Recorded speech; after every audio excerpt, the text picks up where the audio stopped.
नमस्कार, जय श्री राम, राधे राधे। कैसे हो मेरे सभी प्रिय विद्यार्थियों। आज मैं राजस्थान सीटी 2026 की क्लास लेकर के आया हूं और इस क्लास में हम आज पढ़ेंगे राजस्थान के भौतिक प्रदेश। और आज के भौतिक प्रदेश की सेकंड क्लास है और इसमें हम जिस भौतिक प्रदेश के बारे में अध्ययन करने वाले हैं वो है मरुस्थलीय प्रदेश।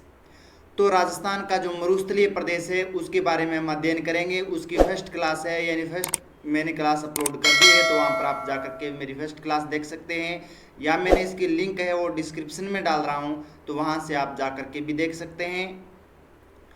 प्रिय विद्यार्थियों, आपके सीटी एग्जाम के लिए ये क्लास बहुत बहुत महत्वपूर्ण रहने वाली है, क्योंकि सीटी का एग्ज़ाम नज़दीक में है। और राजस्थान के भौतिक प्रदेशों में अगर मरुस्थल की बात करें तो ये निर्माण क्रम में चौथी क्रम का ये मरुस्थल है और ये प्लेस्टोसीन युग का मरुस्थल निर्मित है। और यहाँ पर जो क्षेत्रफल की बात करें हमारे राजस्थान में तो 61.11% इसका क्षेत्रफल रहता है, और जहाँ पर 40% जनसंख्या है वो निवास करती है। तो आज हम राजस्थान के दो भागों में जो विभाजित किया था थार के मरुस्थल को, उन दोनों भागों के बारे में अध्ययन करेंगे। तो चलते हैं इस क्लास की ओर। और आज हम जो शुष्क और अर्धशुष्क भौतिक प्रदेश हैं उसके बारे में हम पढ़ने जा रहे हैं। तो चलिए हम चलते हैं क्लास की ओर। तो हम आज मरुस्थल प्रदेश को दो भागों में विभाजित किया था, उसमें हम एक नंबर पढ़ेंगे शुष्क मरुस्थलीय प्रदेश। और ये जो शुष्क मरुस्थलीय प्रदेश हैं, अगर मैं इसकी बात करूं तो ये राजस्थान के सबसे पश्चिमी छोर पर है, यानी इसके अंतर्गत जैसलमेर है, बीकानेर है और बाड़मेर जो ज़िले हैं इसके अंतर्गत आते हैं। और साथ साथ में जो न्यू ज़िला फलौदी है वो भी इसके अंतर्गत ही आता है। ये शुष्क क्यों है? क्योंकि यहाँ पर वर्षा बहुत कम होती है, 0 से 25 सेंटीमीटर के आसपास में वर्षा होती है। और यहाँ पर वनस्पति रहित क्षेत्र पाया जाता है और पूरी तरह से ये क्षेत्र है वो बालू मृदा से निर्मित है, इसलिए इसे शुष्क मरुस्थलीय प्रदेश के नाम से जाना जाता है। अगर इसके ज़िलों की बात करें कौन कौन से ज़िले आते हैं, तो मैंने अभी बताया है आपको, बीकानेर, जैसलमेर, फलौदी, बाड़मेर और बालोतरा, ये ज़िले हैं वो शुष्क मरुस्थलीय प्रदेश के अंतर्गत आते हैं। तो याद रखना है, यानी क्वेश्चन पूछ सकते हैं कौन सा इनमें से शुष्क मरुस्थलीय प्रदेश के अंतर्गत जिला नहीं है, तो एक अलग जिला दे सकते हैं, पर तो इन 5 जिलों के बारे में आपको याद रखना है। बीकानेर है, जैसलमेर है, फलौदी है, बाड़मेर है और बालोतरा है। तो इन 5 जिलों में शुष्क मरुस्थलीय क्षेत्र का विस्तार है। अगर यहाँ पर वर्षा की बात करें, यानी कितनी वर्षा होती है, तो 0 से 25 सेंटीमीटर के पास यहाँ पर वर्षा होती है। और सबसे कम वर्षा है वो जैसलमेर में होती है। और ये क्षेत्र वनस्पति रहित न्यूनतम वर्षा वाला स्थान है, यानी पूरी तरह से यहाँ पर वनस्पति नहीं पाई जाती है और न्यूनतम वर्षा यानी बहुत कम वर्षा वाला ये स्थान माना जाता है। और यहाँ पर अगर बात करें तो जुरासिक युग की चट्टानें पाई जाती है, और जुरासिक युग की जो चट्टानें हैं वो जैसलमेर और बाड़मेर में मिलती हैं। तो याद रखना, क्वेश्चन पूछा जाता है कि जुरासिक युग की चट्टानें कहाँ पाई जाती है, राजस्थान के किन जिलों में पाई जाती है, तो जैसलमेर और बाड़मेर जिलों में पाई जाती है। इसके साथ साथ में अंकलवुड फॉसिल्स पार्क इसका उदाहरण है। तो ये चट्टानों के टुकड़े हैं, या फिर जो वनस्पति जो थी, प्राचीन वनस्पति थी, उनके जो टुकड़े हैं आज भी अंकलवुड फॉसिल पार्क में सुरक्षित रखे गए हैं। तो जुरासिक युग की चट्टान के टुकड़े और जो उस समय के पेड़ पौधों की वनस्पतियां थी वो भी आज कौन से पार्क में सुरक्षित है? अंकलवुड फॉसिल पार्क में स्थित है। इसके साथ साथ में अंकलवुड फॉसिल पार्क या national would fossil park Jaisalmer में 18 करोड़ वर्ष पूर्व के काष्ठ जीवाश्म मौजूद हैं, यानी आज से 18 करोड़ वर्ष पुरानी जो वनस्पति थी, यानी काष्ठ जीवाश्म जो वनस्पति थी वो उनके टुकड़े हैं वो भी आज वहाँ पर मौजूद है। तो आप कल्पना कर सकते हैं कि आज से 18 करोड़ वर्ष पुरानी जो वनस्पतियाँ हैं या फिर जुरासिक युग की जो चट्टानें हैं वो आज भी अंकलवुड नेशनल पार्क में मौजूद हैं। इसके बाद पढ़ते हैं हम बाप बोल्डर। और बाप बोल्डर क्या होता है? क्योंकि बाप बोल्डर है और बाप क्षेत्र है वो फलौदी में परमो कार्बोनिफेरस काल में हिमानीकृत गोलाश्म के अवशेष मिलते हैं, यानी जो प्लास्टोसीन युग था उस समय पूरा का पूरा मरुस्थलीय क्षेत्र था वो हिम से ढका हुआ था। यानी यहाँ पर बर्फ थी और बर्फ से ढका हुआ था। तो उस समय कार्बोनिफेरस काल में जो हिमानीकृत जो गोलाश्म के टुकड़े प्राप्त हुए थे वो वहाँ पर बाप बोल्डर यानी या बाप या क्षेत्र है वो फलोदी में मौजूद हैं, आज भी वहाँ पर सुरक्षित हैं। इसके साथ साथ में शुष्क मरुस्थलीय प्रदेश में लाठी सीरीज क्षेत्र है, और वो किस लिए प्रसिद्ध जाना जाता है लाठी सीरीज क्षेत्र। अगर इसकी बात करें तो ये जैसलमेर में पोखरण से मोहनगढ़ तक 80 किलोमीटर लंबी पृथ्वी के अंदर बहती मीठे पानी की जलधारा है। यानी पोखरण से लेकर के मोहनगढ़ के मध्य उसकी दूरी है 80 किलोमीटर, और इस 80 किलोमीटर की दूरी में पृथ्वी के आंतरिक भाग में एक मीठी जलधारा है वो बहती है, और यहाँ से सेवण घास है या फिर अन्य जो घासें हैं, धामण घास है, वो यहाँ पर पाई जाती है। यानी हरियाली का ये एकमात्र ये 80 किलोमीटर की एक पट्टी है, वहाँ पर पूरे शुष्क क्षेत्र में ये हरियाली का क्षेत्र पाया जाता है। तो इसलिए यहाँ पर इस क्षेत्र को कहते हैं लाठी सीरीज क्षेत्र के नाम से। और इसकी खोज कब की गई थी? 2007 में की गई थी काजरी के वैज्ञानिकों ने। काजरी शोध संस्थान जो जोधपुर में है, और उन्होंने इस लाठी सीरीज क्षेत्र की जो खोज है 2007 में की थी, और इसे भूगर्भिक जल पट्टी या लाठी सीरीज भी कहा जाता है। तो ये संपूर्ण जो पट्टी 80 किलोमीटर की जो पट्टी है, इसे भूगर्भिक जल पट्टी या लाठी सीरीज क्षेत्र के नाम से जाना जाता है। और क्वेश्चन भी बनता है लाठी सीरीज क्षेत्र है वो किन स्थानों के मध्य स्थित है? तो पोखरण से मोहनगढ़ के बीच में दूरी कितनी है? 80 किलोमीटर है। इसकी खोज कब की गई थी? 2007 में की गई थी। किसके द्वारा की गई थी? काजरी के वैज्ञानिक यानी काजरी शोध संस्थान के द्वारा इसकी खोज की गई थी। और इसमें सेवण, धामण, करड़ और मुराद ये घासें मिलती हैं। तो इस लाठी सीरीज क्षेत्र में जो घास पाई जाती है वो कौन कौन सी है, ये क्वेश्चन भी बनता है। तो सेवण है, धामण है, करड़ है और मुराद, ये 4 प्रकार की जो घासें हैं उन क्षेत्रों में पाई जाती हैं। अब हम पढ़ते हैं चंदन नलकूप। और चंदन नलकूप क्या है, उनकी क्या विशेषता है शुष्क मरुस्थलीय क्षेत्र में? तो लाठी सीरीज के पास में ही जैसलमेर में मीठे पानी का एक नलकूप है जिसे थार का घड़ा कहा जाता है। यानी इस तरह का नलकूप है, और ये नलकूप इस तरह से मीठे जल का स्रोत है वहाँ पर, तो इसे थार का घड़ा के नाम से जाना जाता है चंदन नलकूप को। तो ये कहाँ है? ये है जैसलमेर में, लाठी सीरीज क्षेत्र है उसी के पास में है, और मीठे जल का एकमात्र स्रोत है यानी नलकूप है, जिसे थार का घड़ा कहते हैं। और थार का घड़ा क्यों कहते हैं? क्योंकि उस शुष्क क्षेत्र में जो प्यास बुझाने का एकमात्र जो साधन है वो चांदन नलकूप है, इसलिए इसे थार का घड़ा के नाम से जाना जाता है। अब हम पढ़ते हैं शुष्क मरुस्थलीय क्षेत्र के बारे में। बालू का स्तूप मुक्त प्रदेश यानी बालू का स्तूप रहित क्षेत्र कितने % है और कहाँ पर है? तो ये क्षेत्र है वो फलोदी, पोखरण, जैसलमेर और बालोतरा के मध्य फैला है। यानी आप ये जैसलमेर देख रहे हैं और ये जो फलोदी देख रहे हैं, ये जो क्षेत्र है जैसलमेर, फलोदी, और यहाँ पर ये बालोतरा का क्षेत्र आता है। ये जो भाग है ये वनस्पति या फिर बालू का स्तूप मुक्त प्रदेश है, यानी वनस्पति रहित बालू का रहित क्षेत्र है ये प्रदेश, इतना प्रदेश बालू का रहित क्षेत्र। और यहाँ पर चट्टानी मरुस्थल का भाग है, यानी यहाँ पर चट्टानी मरुस्थल, इस तरह के मरुस्थल पाए जाते हैं, यानी चट्टान के बड़े बड़े टुकड़े पाए जाते हैं, इसलिए यहाँ पर सबसे ज़्यादा अपरदन होने की वजह से यहाँ पर बालू है बहुत कम पाई जाती है। चट्टान के टुकड़े ही टुकड़े पाए जाते हैं, इसलिए इसे बालू का रहित क्षेत्र के नाम से जाना जाता है। और ये चट्टानी जो मरुस्थल है जिसे हमादा के नाम से जाना जाता है। तो हमादा मरुस्थल कौन सा होता है? जहाँ पर चट्टानी मरुस्थल हो उसे हमादा मरुस्थल के नाम से जाना जाता है। और ये पश्चिमी मरुस्थल का 41.50% भाग है।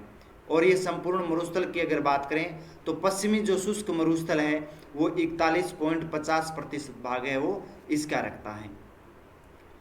2 नंबर आता है बालू का स्तूप युक्त क्षेत्र, यानी बालू का स्तूप से निर्मित क्षेत्र कौन सा है और बालू का स्तूप सबसे ज़्यादा कहाँ पाई जाती है? तो उसकी अगर बात करें तो ये पश्चिमी मरुस्थल का 58.50% भाग है। कितना प्रतिशत? 58.50% भाग है। और सर्वाधिक जो बालू का स्तूप पाए जाते हैं वो है जैसलमेर जिले में। तो सबसे ज़्यादा बालू का स्तूप है वो जैसलमेर में पाया जाता है और इनका कितना प्रतिशत भाग है वो है 58.50%। तो याद रखना बालू का स्तूप मुक्त क्षेत्र यानी बालू का स्तूप रहित क्षेत्र है वो है 41.50%। बालू का स्तूप मुक्त जो क्षेत्र है युक्त क्षेत्र है यानी वहाँ पर बालू ही बालू पाई जाती है वो है 58.50% भाग। और इसके अंतर्गत सबसे ज़्यादा जो क्षेत्र है वो है जैसलमेर का। तो शुष्क मरुस्थलीय क्षेत्र की ये विस्तार से मैंने जानकारियाँ बताई है और इसी से है वो सीटी के क्वेश्चन है वो बनेंगे।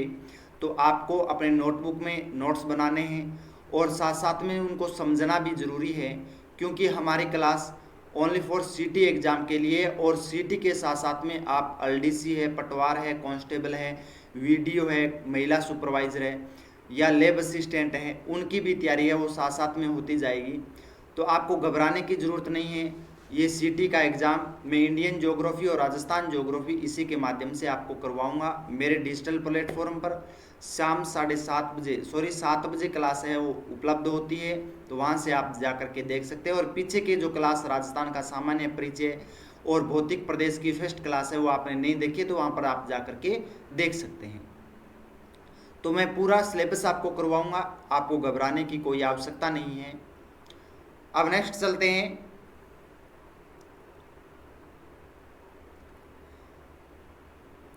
दो नंबर आता है अर्धशुष्क प्रदेश।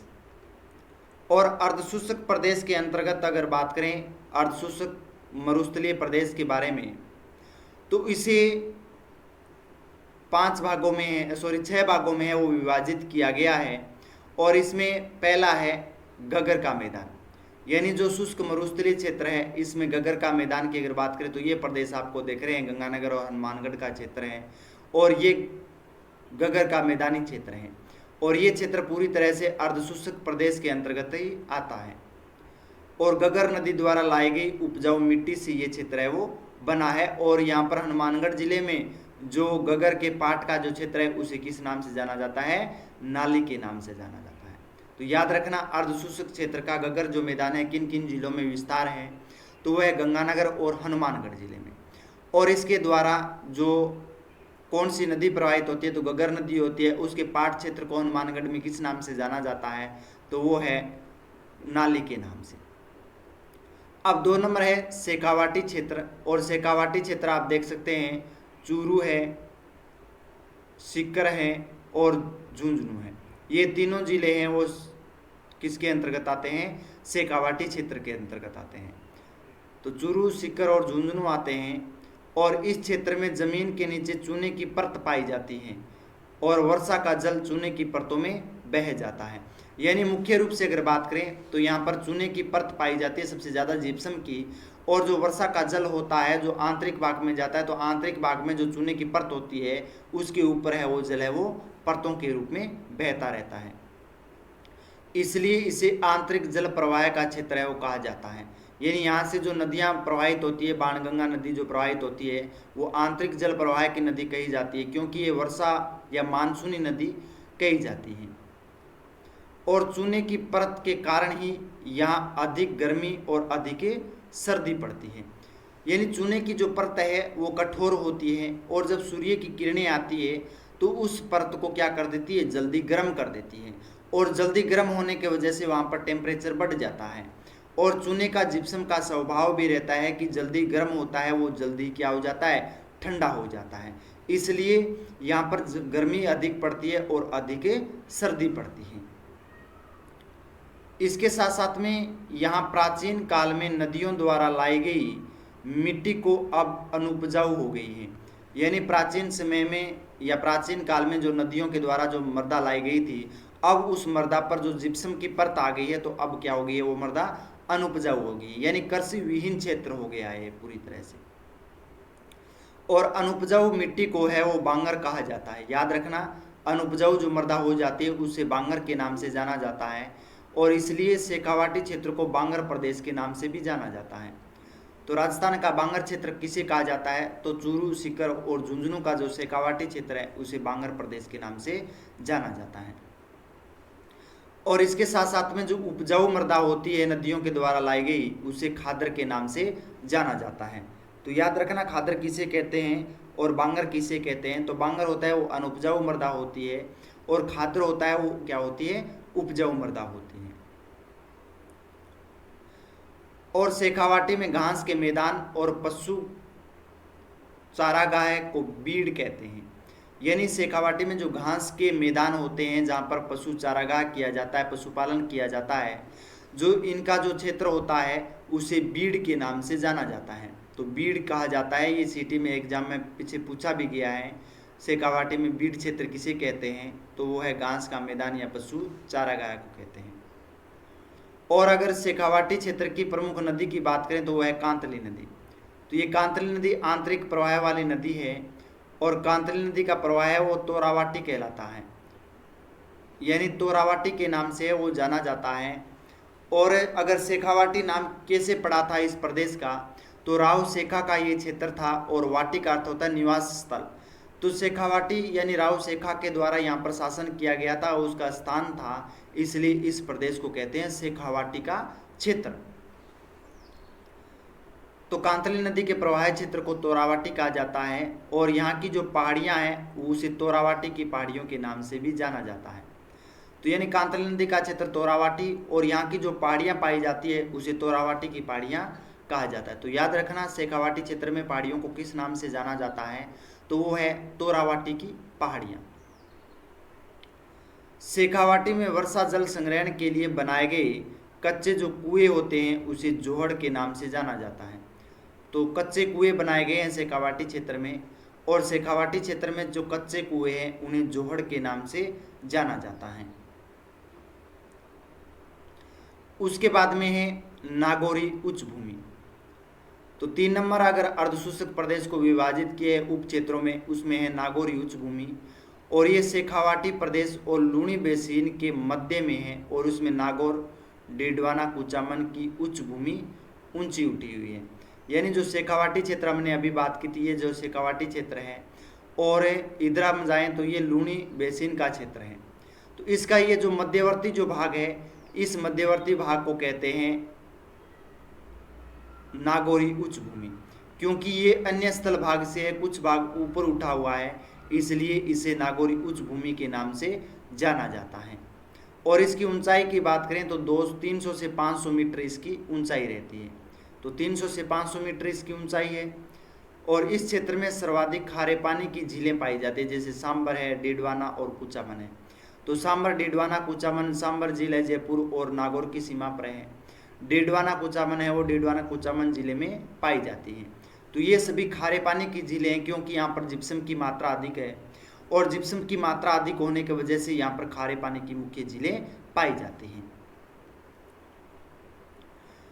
इसके साथ साथ में नागौर व अजमेर के जल में फ्लोराइड होने के कारण फ्लोरोसिस रोग हो जाता है, जिसे दांत पीले होना, पीठ झुक जाना, व्यक्ति के कुब्बड़ निकलने की समस्या होती है। इसलिए इसे कुब्बड़ पट्टी या बांका पट्टी या होच बेल्ट के नाम से जाना जाता है। यानी यहाँ का जो जल है नागौरी उच्च भूमि में, इस जल में फ्लोराइड सबसे ज़्यादा पाया जाता है, और फ्लोराइड सबसे ज़्यादा होने की वजह से यहाँ पर फ्लोरोसिस रोग है वो उत्पन्न हो जाता है, और उसकी जो विशेषता रहती है कि दांत होते हैं वो पीले हो जाते हैं, और व्यक्ति है वो कुब्बड़ निकल जाता है, पीठ पर है वो कुब्बड़ निकल जाता है, और उसकी पीठ है वो झुक जाती है आगे की ओर। तो इसलिए इसे बांका पट्टी या कुब्बड़ पट्टी के नाम या होच बेल्ट के नाम से वो जाना जाता है। तो यानी कुब्बड़ पट्टी राजस्थान के किन जिलों में है? तो याद रखना नागौर और डिडवाना कुचामन में है।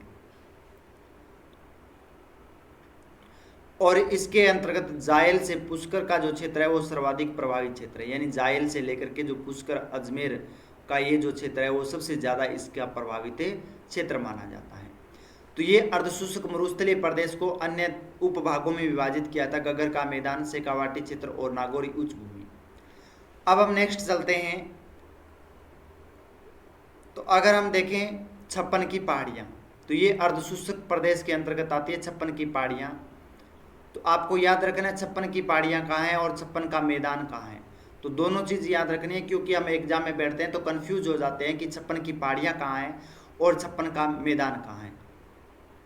तो सबसे पहले हम 56 की पहाड़ियाँ पढ़ लेते हैं और देखते हैं इनका जो विस्तार है वो मोकलसर गांव बालोतरा, बालोतरा जो ज़िला है बाड़मेर के पास में मोकलसर गांव से लेकर के सिवाना तक इनका विस्तार है वो 11 किलोमीटर है। और यहाँ पर 56 पहाड़ियों का समूह पाया जाता है और ये पहाड़ियाँ सभी ग्रेनाइट से निर्मित हैं। तो यानी यहाँ पर बालोतरा ज़िला है और बालोतरा ज़िला से लेकर के सिवाना, जो सिवाना क्षेत्र है वहाँ तक का क्षेत्र पाया जाता है 11 किलोमीटर, और 11 किलोमीटर क्षेत्र में वहाँ पर 56 पहाड़ियों का समूह है। तो ये सभी पहाड़ियाँ हैं वो ग्रेनाइट से निर्मित हैं, इसलिए इसे 56 की पहाड़ियों के नाम से जाना जाता है। तो याद रखना किस जिले में, बालोतरा से सिवाना तक मौजूद है 56 की पहाड़ियाँ 11 किलोमीटर। नाकोड़ा पर्वत अगर बात करें तो बालोतरा पर है और ये जैन धर्म का पार्श्वनाथ मंदिर भी बना हुआ है, जिसे नाकोड़ा भैरव मंदिर के नाम से भी जाना जाता है। तो यानी 56 की पहाड़ियों के पास में ही बालोतरा जिले में है वो जैन धर्म के तीर्थकर थे पार्श्वनाथ, और पार्श्वनाथ का मंदिर है वो यहाँ पर बनाया गया है और इस मंदिर को नाकोड़ा भैरव मंदिर के नाम से भी जाना जाता है। तो याद रखना नाकोड़ा भैरव मंदिर या पार्श्वनाथ का मंदिर कहाँ है, तो बालोतरा में है। 56 की पहाड़ियों में मौजूद पीपलूद बालोतरा में हल्देश्वर महादेव का मंदिर भी स्थित है। तो ये भी 56 की पहाड़ियों में है, हल्देश्वर महादेव का जो मंदिर है वो पीपलूद बालोतरा में। तो याद रखना पीपलूद बालोतरा है और पीपलूद बालोतरा की जो 56 की पहाड़ी है वहाँ पर हल्देश्वर महादेव का मंदिर भी मौजूद है। इसके साथ साथ में पीपलूद बालोतरा को रेगिस्तान का माउंट आबू या राजस्थान का लघु माउंट आबू कहते हैं। यानी रेगिस्तान का माउंट आबू किसे कहते हैं या फिर राजस्थान का लघु माउंट आबू किसे कहते हैं, तो वो है पीपलूद बालोतरा को कहा जाता है। तो पीपलूद बालोतरा में जो पहाड़ियाँ हैं वो ऊंची ऊंची पहाड़ियाँ हैं, इसलिए माउंट आबू के नाम से जाना जाता है रेगिस्तान का, या राजस्थान का लघु यानी छोटा माउंट आबू के नाम से जाना जाता है। तो याद रखना क्वेश्चन पूछे जाते हैं रेगिस्तान का माउंट आबू किसे कहते हैं या फिर राजस्थान का लघु माउंट आबू किसे कहते हैं, तो वह है पीपलूद बालोतरा। इसके साथ साथ में सेंदड़ा ब्यावर में सर्पाकार चट्टानें मौजूद हैं, यानी सर्पिलाकार आकृति में इस तरह की सर्पिलाकार आकृति में वो चट्टानें मौजूद हैं। कहाँ पर है, सेंदड़ा ब्यावर जिले में है, यहाँ पर है ब्यावर जिला, तो यहाँ पर आपको मिलेगी। अब हम पढ़ते हैं गोडवाड़ प्रदेश या लूनी बेसिन के नाम से। तो गोडवाड़ प्रदेश कहाँ है या लूनी बेसिन का क्षेत्र कहाँ है, तो अगर इसकी बात करें तो ये क्षेत्र पाली, बिलाड़ा, जोधपुर, जालोर जिलों में विस्तृत है।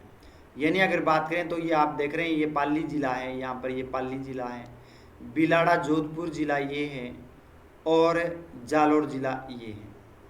तो इन यहाँ से लूनी नदी का क्षेत्र है, इसे गोडवाड़ प्रदेश के नाम से जाना जाता है। और यहाँ पर लूनी व उसकी सहायक नदियों के द्वारा निर्मित मैदानी भाग है और इसे लूनी बेसिन या लूनी की सहायक नदी जवाई बेसिन के नाम से जाना जाता है। तो गोडवाड़ प्रदेश लूनी बेसिन या जवाई बेसिन के नाम से इस प्रदेश को जाना जाता है। और ये क्षेत्र कहाँ है, पाली, बिलाड़ा, जोधपुर, जालोर इन जिलों में विस्तृत है। और 6 नंबर पढ़ते हैं हम मालानी आग्नेय सेल समूह। तो मालानी सेल समूह कहाँ है, जो अर्धशुष्क भौतिक प्रदेश के अंतर्गत आती है और ये मुख्य रूप से सिवाना यानी जो बालोतरा व जालोर में ग्रेनाइट और ज्वालामुखी रायोलाइट चट्टानों से निर्मित हैं। यानी सिवाना जिला बालोतरा है और बालोतरा और जालोर इन जिलों में ग्रेनाइट और ज्वालामुखी से निर्मित चट्टानें पाई जाती है, जिसे मालानी आग्नेय सेल समूह के नाम से जाना जाता है। और यहाँ पर ये जो पहाड़ियाँ हैं वो गुमंदाकार या फिर इंसेलबर्ग रेगिस्तानी क्षेत्रों में ढालनुमा पाई जाने वाली जो खड़ी चट्टानें होती है उस रूप में पाई जाती है। यानी खड़ी चट्टानें होती है, इस तरह से चट्टानें होती है और ऊपर है वो छतरी सी इस तरह से बनाई होती है और लगातार अपर्दन होता रहता है इन चट्टानों का, तो इसे बोलते हैं इंसेलबर्ग चट्टानें। तो इस तरह की चट्टानें हैं, गुमंदाकार आकृति में चट्टानें हैं, वो पाई जाती है राजस्थान के सिवाना, बालोतरा में और जालोर जिले में। तो याद रखना गुमंदाकार आकृति की चट्टानें या इन सेलवर की चट्टानें सबसे ज़्यादा कहाँ पाई जाती है, तो वह मालानी आग्नेय सेल समूह की चट्टानें हैं वो बालोतरा जिले में और जालोर जिले में पाई जाती हैं। इसके साथ साथ में इन सेलों के आधार पर जालौर और सांचौर में ग्रेनाइट उद्योग खूब पनपा है। यानी सबसे ज़्यादा जो उद्योग है ग्रेनाइट के उद्योग है जालौर और सांचौर जिले में बनाया गया है। और आबू पर्वत भी मुख्यतः ग्रेनाइट से ही बना हुआ है। आबू का जो पर्वत है और आबू पर्वत भी ग्रेनाइट चट्टानों से ही निर्मित है। तो ये हो गए अर्धशुष्क के उप प्रदेश। अब हम बात करते हैं छप्पन का मैदान कहाँ है, और छप्पन का मैदान और छप्पन की पहाड़ियाँ दोनों याद रखनी है। तो ये तो बालोतरा में है, और छप्पन का मैदान अगर बात करें तो ये माही नदी इस तरह से आती है और बांसवाड़ा और डूंगरपुर से इस तरह से होती है, गुजरात में चली जाती है। तो माही नदी का बेसिन क्षेत्र है प्रतापगढ़, ये प्रतापगढ़ जिला है और ये बांसवाड़ा है। इनके मध्य 56 नदी नालों का और 56 गांवों का समूह है, इसलिए इसे छप्पन का मैदान के नाम से जाना जाता है। तो छप्पन का मैदान बांसवाड़ा और प्रतापगढ़ जिले में है, और छप्पन की पहाड़ियाँ बालोतरा जिले में है। नेक्स्ट चलते हैं। अब हम पढ़ते हैं बालूका स्तूप के प्रकार। तो हमने मरुस्थल को दो भागों में जो विभाजित किया था, शुष्क और अर्धशुष्क के बाद में अब हम पढ़ते हैं बालूका स्तूप, यानी वहाँ पर बालूका स्तूप पाए जाते हैं और बालूका स्तूप किस प्रकार के होते हैं और कौन कौन से बालूका स्तूप होते हैं और क्वेश्चन इसमें पूछे जाते हैं। तो सबसे पहले पूछते हैं बालूका स्तूप क्या होता है। तो रेत के टीले होते हैं जिन्हें धोरे भी कहते हैं, यानी जो बड़े बड़े रेत के टीले होते हैं जो धोरे होते हैं उसे बालूका स्तूप के नाम से जाना जाता है। और बालूका स्तूप मुख्य रूप से मरुस्थल में मिट्टी के अपर्दन और निक्षेपण से बनते हैं। यानी जो बालूका स्तूप है वो मिट्टी का अपर्दन होता है और निक्षेपण होता है। अब अपर्दन और निक्षेपण क्या होता है, जब वर्षा से के जल से या फिर वायु से है वो मृदा है वो एक स्थान से दूसरे स्थान की ओर प्रवाहित होती है, तो उसे अपर्दन के नाम से जाना जाता है। और दूसरे स्थान के निम्न क्षेत्रों में जाकर के वो मृदा जम जाती है यानी इकट्ठी हो जाती है, तो उसे निक्षेपण कहते हैं। तो याद रखना, अपर्दन है वो उड़ करके या बह करके एक स्थान से दूसरे स्थान पर जाती है, अपर्दन कहलाता है। और उस दूसरे स्थान पर जाकर के जमा हो जाती है मृदा, उसे निक्षेपण कहते हैं। इसके साथ साथ में गतिशील दोहरे को जैसलमेर में धरियन कहते हैं। तो ये क्वेश्चन सीटी में पूछा गया है कि गतिशील जो दोहरे होते हैं जैसलमेर में किस नाम से जाना जाता है। तो गतिशील दोहरों को जैसलमेर में धरियन के नाम से जाना जाता है। अब हम पढ़ते हैं बालूका स्तूपों के प्रकार। तो सबसे पहले हैं पवन की गति के अनुसार या अनुदैर्घ्य या पवनानुवर्ती बालूका स्तूप। तो एक नंबर बालूका स्तूप के बारे में पढ़ते हैं। और ये जो हवा आती है उस हवा के पवनों के समानांतर बनते हैं, यानी इस तरह से जो हवा चलती है तो इसके समानांतर इस तरह से बालूका स्तूप का निर्माण होता है। रेखीय बालूका स्तूप भी कहते हैं इसे। तो एक रेखा के रूप में बालूका स्तूप का निर्माण होता है। तो पवनों के समानांतर ये देख सकते हैं, इस तरह से पवन चल रही है और उसके समानांतर हैं या अनुदिश बनते हैं, इसे रेखीय बालूका स्तूप भी कहते हैं। और ये बालूका स्तूप लूणी नदी घाटी में मिलते हैं और सर्वाधिक जैसलमेर और बाड़मेर जिले में पाए जाते हैं। तो लूणी नदी घाटी का जो क्षेत्र है या फिर जैसलमेर बाड़मेर का जो क्षेत्र है जहाँ पर बालूका स्तूप सबसे ज़्यादा पाई जाती है, वहाँ पर पवन या अनुदैर्घ्य या पवनानुवर्ती बालूका स्तूप या रेखीय बालूका स्तूप सबसे ज़्यादा पाए जाते हैं। तो याद रखना है, यानी पवनों के समानांतर बनने वाले बालूका स्तूप कौन से होते हैं, तो वो होते हैं अनुदैर्घ्य बालूका स्तूप या पवनानुवर्ती बालूका स्तूप कहा जाता है। उसके बाद में है अनुप्रस्थ बालूका स्तूप, 2 नंबर है वो। और ये इस तरफ से जो हवा आती है और इस तरह से आकृति बनती है, यानी समकोण आकृति बनती है, उन्हें अनुप्रस्थ कहते हैं। तो याद रखना, पवनों की दिशा के समकोण या लंबवत बनने वाले बालूका स्तूप होते हैं जो पुंगल बीकानेर के चारों ओर, सूरतगढ़ गंगानगर, चूरू, झुंझुनू जिलों में पाए जाते हैं। तो यानी अनुप्रस्थ बालूका स्तूप होते हैं और पवनों की दिशा के समकोण पर होते हैं या लंबवत होते हैं। और ये सबसे ज़्यादा अगर बात करें तो पुंगल बीकानेर में और सूरतगढ़ श्रीगंगानगर जिले में, चूरू और झुंझुनू जिले में ये सबसे ज़्यादा अनुप्रस्थ बालूका स्तूप पाए जाते हैं। तो दोनों में याद रखना, समकोण पर या लंबवत बनते हैं उन्हें अनुप्रस्थ कहते हैं, और समानांतर बनते हैं या अनुदिश बनते हैं उन्हें अनुदैर्घ्य बालूका स्तूप कहा जाता है। उसके बाद में है अवरोधी बालूका स्तूप। यानी अवरोधी बालुका स्तूप क्या होता है, कोई अवरोध आ जाता है, जैसे पेड़ का अवरोध आ गया और हवा इस ओर से आ रही है और पेड़ का अवरोध होने की वजह से इस पेड़ के पास में जो बालुका स्तूप का निर्माण हो जाता है, तो इसे अवरोधी बालुका स्तूप के नाम से जाना जाता है। ये किसी अवरोध यानी झाड़ी, पेड़, पहाड़ के कारण बनते हैं और पुष्कर एवं नागपाड़ में सबसे ज़्यादा पाए जाते हैं। तो अवरोधी बालुका स्तूप है, पुष्कर पहाड़ है अजमेर में, या नाग पहाड़ है अजमेर में जहाँ से लूनी नदी निकलती है, तो यहाँ पर सबसे ज़्यादा अवरोधी बालुका स्तूप पाए जाते हैं। अब है बरखान या अर्धचंद्राकार बालुका स्तूप, और ये मरुस्थल के विस्तार के लिए सबसे ज़्यादा फेमस है, आगे की ओर बढ़ना मरुस्थल। तो बरखान में दो सिंह की आकृति बनती है, एक ये और एक ये, तो इसे बरखान कहते हैं। और ये सबसे ज़्यादा गतिशील होते हैं, इसलिए मरुस्थलीयकरण के लिए सर्वाधिक उत्तरदायी बालुका स्तूप है। तो ये क्वेश्चन भी पूछ सकते हैं, सर्वाधिक गतिशील कौन से बालुका स्तूप है, तो वो है बरखान।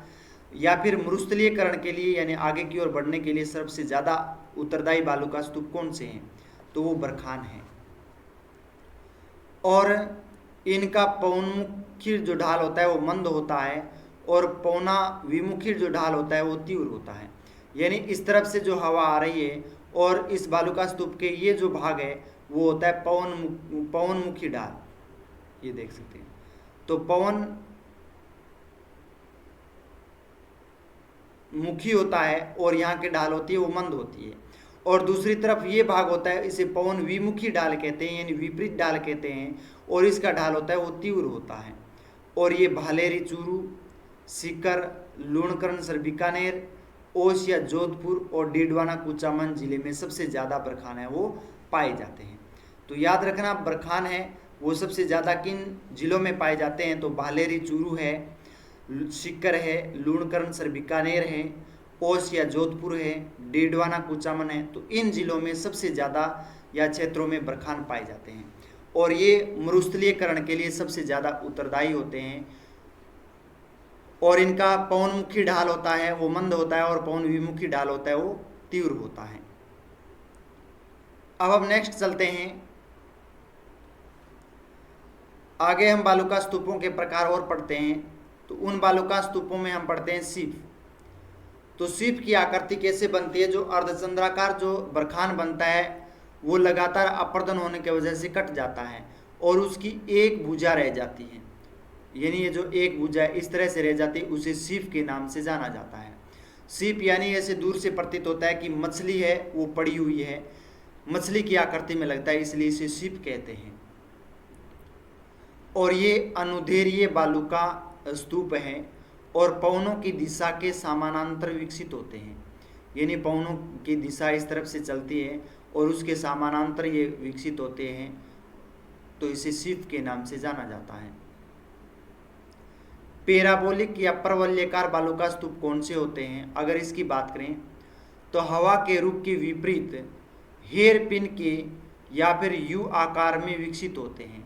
जो आप देख रहे हैं इस तरह से हेयर पिन की आकृति में बनते हैं या फिर यू आकृति में बनते हैं, जिसे पैराबोलिक या परवलयाकार बालुका स्तूप के नाम से जाना जाता है।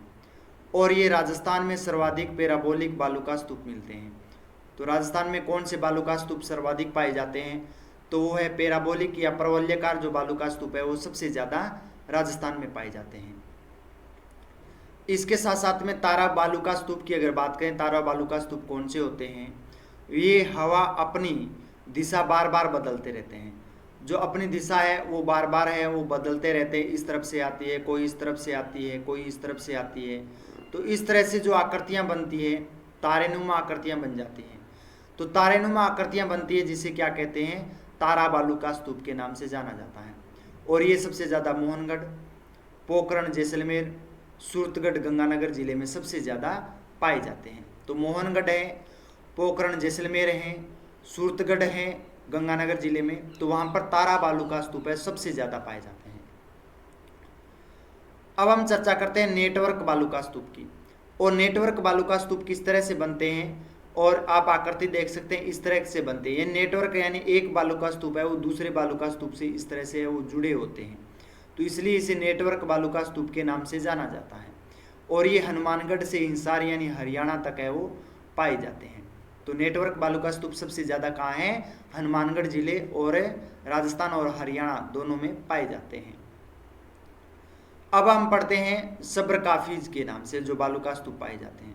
और सब्र काफिज बालू का स्तूप है वो मरुस्थल में छोटी जो झाड़ियाँ होती हैं उनके पास बनने वाले बालू का स्तूप होते हैं। तो ये जो बेर की छोटी छोटी झाड़ियाँ होती है और उन झाड़ियों के पास में इस तरह के बालू के टीले जमा हो जाते हैं, ठीक है ना। तो इसे बोलते हैं सब्र काफिज के नाम से। आप हमारी भाषा में बोलना बोरडी, छोटी छोटी बोरडियाँ हुआ है, या फिर बुई हुआ है, सिणियाँ हुआ है, खींपड़ा हुआ है। तो सिणियाँ, खींपड़ा, बुई या फिर जो झाड़ियाँ हुआ है, बेर आ रही, छोटी बेर आ रही झाड़ियाँ हुआ है, बिंग एकदम नज़दीक में जो रेत है वह उड़ उड़ के आवे और आगे बढ़े इकट्ठी हो जाए, और इकट्ठी होने के वजह में बटे एक बालू का स्तूप बन जाए, बिन बोले सफर काफिज के नाम से, ठीक है। तो याद रखियो सफर काफिज किसने बोला है? तो यानी छोटी झाड़ियाँ हुए उनके पास में विकसित हो जाए तो उसे सफर काफिज कहा जाता है। तो याद रखना सफर काफिज किसे कहते हैं। तो ये है बालू का स्तूप के अलग अलग प्रकार हमारे मरुस्थल में निर्मित होने वाले बालू का स्तूप हैं। तो अर्ध शुष्क और शुष्क दोनों क्षेत्रों में ये बनने वाले बालू का स्तूप होते हैं। अब हम मरुस्थल से संबंधित महत्वपूर्ण शब्दावलियां भी पढ़ लेते हैं। ईर्ग क्या होता है? और ईर्ग है वो किस मरुस्थल को कहते हैं? तो रेतीला मरुस्थल है जहाँ पर चारों ओर बालू ही बालू हो, इसे महान मरुस्थल भी कहते हैं। और राजस्थान में सर्वाधिक विस्तार है वो जैसलमेर में है। यानी जो मरुस्थल जठे रेत ही रेत है, यानी बालू ही बालू है, और इन्हें महान मरुस्थल भी कहवे। ये आप यहाँ पर डायग्राम भी देख सकते हैं, इस तरह के मरुस्थल पाए जाते हैं। और ये इनको राजस्थान में सबसे ज़्यादा अगर विस्तार की बात करा तो वो है जैसलमेर जिले में। तो जैसलमेर जिले में बालू का स्तूप है वो सबसे ज़्यादा पाई जाए, जिन्हें रेत ही रेत है, रेत के टीले टीले पाए जाते हैं, बिना ईर्ग मरुस्थल के वहाँ या महान मरुस्थल के वहाँ। 2 नंबर है हमादा। हमादा मैं अभी था ना बताया हमादा किने कहवे? तो हमादा है वो पथरीला मरुस्थल होता है जहाँ पर चट्टान ही चट्टान या चट्टान के टुकड़े पाए जाते हैं। यहाँ पर देखो थे इन तरिया चट्टान का टुकड़ा पाया जाए, वर्षा बहुत कम हुए तो बिन कहवे हमादा मरुस्थल। और ये मरुस्थल पोकरण, फलोदी और बालोतरा ये जो क्षेत्र है इनका मध्यवर्ती जो भाग है वहाँ पर बालू का स्तूपे पाए जाते हैं। तो बालू का स्तूप मुक्त क्षेत्र है, यानी अटे रेत बिल्कुल भी कौन पाई जाए, यानी चट्टान ही चट्टान का टुकड़ा पाया जाए और मरुस्थल के रूप में निर्मित है, जिन्हें आप कहवा हमादा मरुस्थल। अब आप पढ़ा रेग मरुस्थल किन कहवे? तो रेग जो मरुस्थल है वो एक मिश्रित मरुस्थल है, यानी बटे रेत भी पाई जाएगी और चट्टान का छोटा छोटा टुकड़ा भी पाया जाएगा, तो बिन बोला रेग मरुस्थल। और बालू रेत और कंकड़ पत्थर है वो मिश्रित रूप में पाए जावे। तो रेग मरुस्थल किन कहवे? मिश्रित मरुस्थल ने कहवे। हमादा किन कहवे? जो पथरीलो मरुस्थल हुए। और ईर्ग किन कहवे? जहाँ पर एकदम पूरी तरह बालू ही की मृदा, बालू ही बालू या मिट्टी पाई जाती है, उनको कहते हैं ईर्ग के नाम से या महान मरुस्थल के नाम से। उसके बाद में रन या टाट किसको कहते हैं? तो रन टाट किन कहवे? तो बालू का स्तूपों के मध्य वर्षा का जल भर जाता है जिससे दलदल बन जाता है, इसे रन या टाट कहते हैं, सर्वाधिक जैसलमेर में पाई जाती है। यानी 2 दोहरे होते हैं या टिल्ले होते हैं, 2 दोहरे या टिल्लों का जो मध्यवर्ती जो भाग होता है, यानी बीच को जो भाग हुआ है, निम्न भाग हुआ है, बटे वर्षा होगी और वर्षा को जल बिंगमा के हो जाएगो, इकट्ठो हो जाएगो, जमा हो जाएगो, तो बटे अस्थायी झील बन जाएगी, झीलनुमा आकृति में बन जाएगी, तो बन रन या फिर टाट बोला। और रन और टाट सबसे ज्यादा जो कोई विस्तार है वो कटे है जैसलमेर जिला में है। बिंग बाद में तली और पोखर क्या न कहवे? तो तली और पोखर है वो रेगिस्तान के गड्ढों में वर्षा का मीठा जल है, यानी इस तरह से जो गड्ढों बने हुए यानी मरुस्थलीय क्षेत्र में, और वर्षा को जल भी गड्ढे में जमा हो जाए तो इन तली या फिर पोखर के नाम से जानो जावे। उसके बाद में मरहो। तो मरहो किन कहवे? यानी तली और पोखर का जल है वो सूख जाता है और वहाँ की मिट्टी है वो उपजाऊ बन जाते हैं, जिसे मरहो कहलाती है। यानी जो तली या पोखर है इसका जल सूख जाता है और वह सूखने के बाद में वहाँ पर किसान वर्ग के लोग हैं वो के कर देवे, कृषि कर देवे, और वो क्षेत्र है वो के बन जाए, उपजाऊ बन जाए, जिन्हें के मरहो कहा जाता है। और इसमें की जाने वाली जो कृषि होती है उसे खड़ीन कृषि बोलते हैं।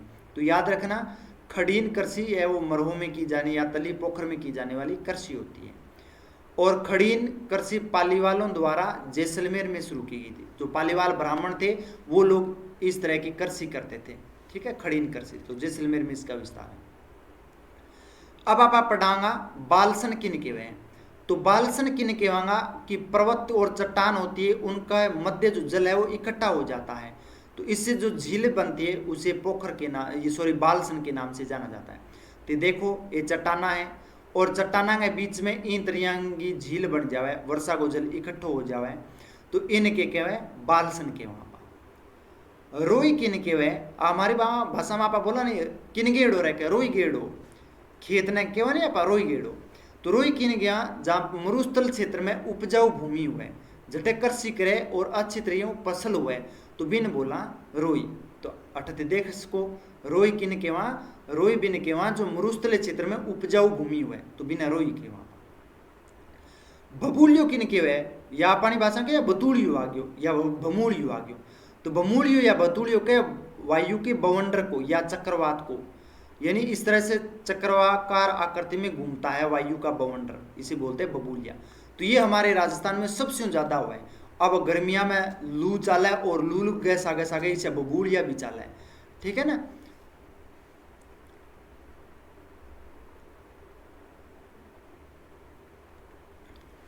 तो मेरा सभी प्रिय विद्यार्थियों, आज का ये मरुस्थलीय क्षेत्र, और इस मरुस्थलीय क्षेत्र में मैंने आपको सभी शुष्क मरुस्थल और अर्धशुष्क मरुस्थल के बारे में विस्तार से आपको बनाया, और इसी से है वो क्वेश्चन पूछे जाएंगे।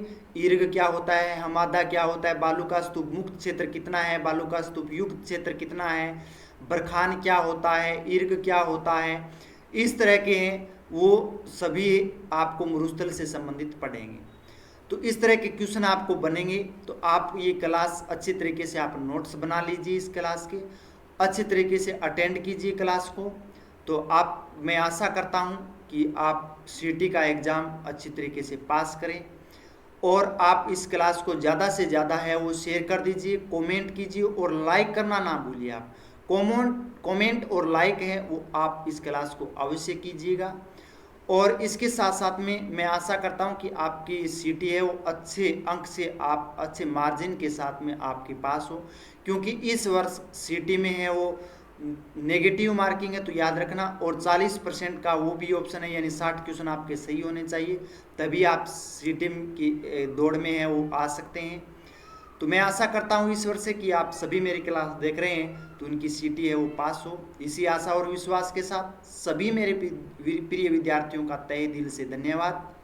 जय हिंद, जय भारत, बहुत बहुत धन्यवाद।